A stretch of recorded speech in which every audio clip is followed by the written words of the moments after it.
Welcome back to MrBuckAll's channel. Today's episode, we're going to talk about chain tension and why it's so important to get it right, and why it's kind of hard to figure why it needs to be a certain way. We'll try to go over this and get the mystery out of it. And just anyone, there's no such thing as a tension preference on a chain. It's either correctly tensioned or not correctly tensioned. There's no such thing. You can't say the laws of physics, they don't have any preferences. So the law of physics is doing it. It's the law way.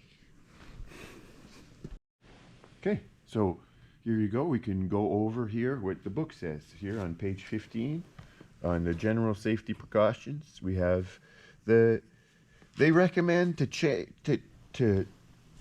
the chain tension every time you refuel. A new chain has a run-in period during which you should check the tension even more frequently.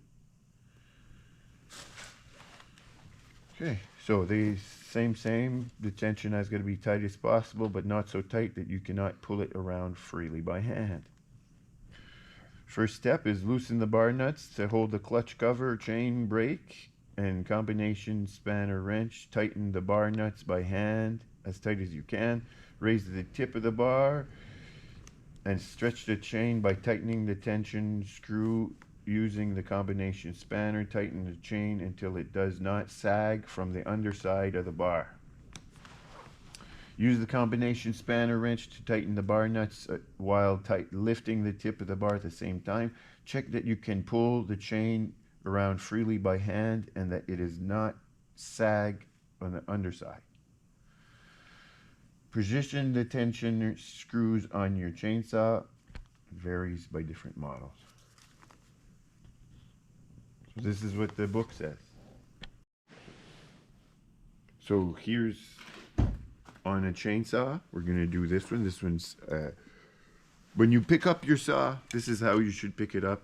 You should let it loose when it's not being used, because the temperature of the chain, if you put it away hot, it'll be stretched, and if it's tight when it's hot, then when it cools down, it'll get so tight you won't be able to move it across the bar at all.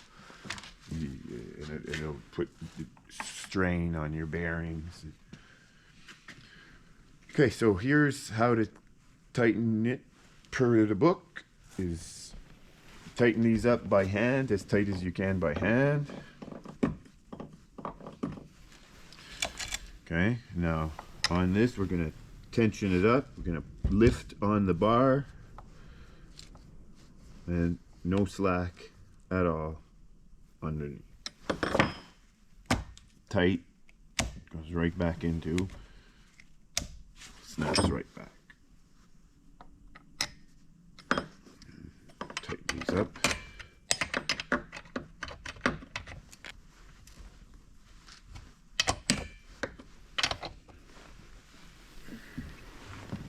There you go. It's properly tensioned. So here are a few things. When you run a loose chain, the slack that happens, it's amplified at the end where the saw is trying to throw it off the bar.